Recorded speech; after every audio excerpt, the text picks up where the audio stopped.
Every day, Americans are bombarded with hundreds of messages suggesting that the good life is attainable through the goods life by making lots of money and spending it on products that claim to make us happy, loved, and esteemed. On the news shows, we hear a near constant refrain from economists and politicians about the importance of consumer spending and economic growth.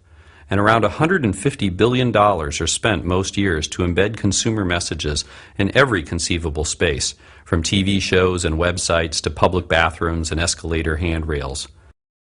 Lately, marketers have even been paying actors to drop sales pitches into conversations in bars and city parks. But commercialization and consumerism also reach deeper, worming their way into people's psyches and encouraging them to organize their lives around higher salaries and owning more stuff. Unfortunately, this can come at a high price for the well-being of both people and the planet. Research consistently shows that the more that people value materialistic aspirations and goals, the lower their happiness and life satisfaction, and the fewer pleasant emotions they experience day to day. Depression, anxiety, and substance abuse also tend to be higher among people who value the aims encouraged by consumer society. Strong materialistic values also influence our social relationships and thereby affect other people's well-being.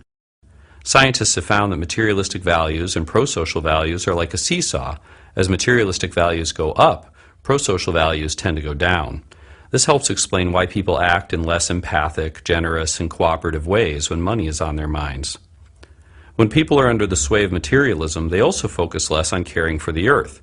The same type of seesaw is at work here. As materialistic values go up, concern for nature tends to go down. Studies show that when people strongly endorse money, image, and status, they are less likely to engage in ecologically beneficial activities like riding bikes, recycling, and reusing things in new ways. Clearly, if we hope to have a happier, more socially just, and more ecologically sustainable world, then we need to develop ways to diminish the power of materialistic values in our personal lives and in society. Two basic principles for change can help frame the way forward. First, we need to understand what causes people to prioritize materialistic values. For instance, studies show that people focus more on material things when they feel insecure.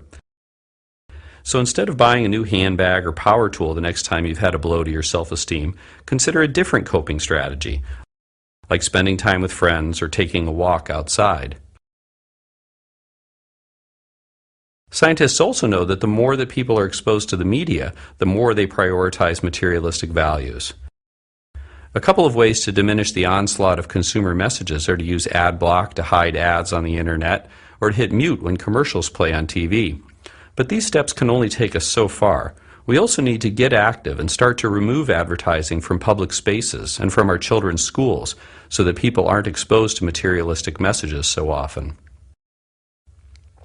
The second principle for change involves promoting intrinsic values for growing as a person, being close to one's family and friends, and improving the broader world. The research shows that intrinsic values not only promote personal, social, and ecological well-being, but can also act to immunize people against materialism.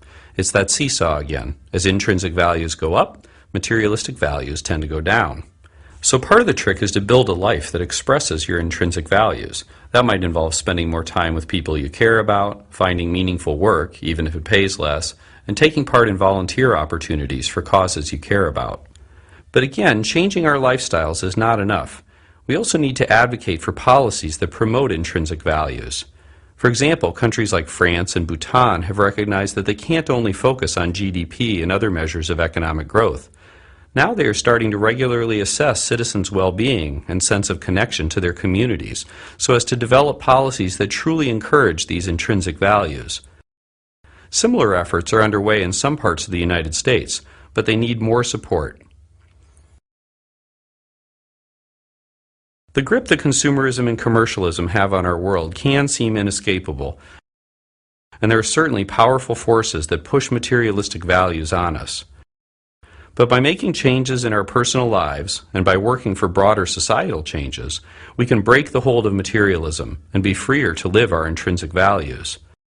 That, in turn, would help us to take important steps toward greater personal well-being, a more humane society, and a more sustainable world.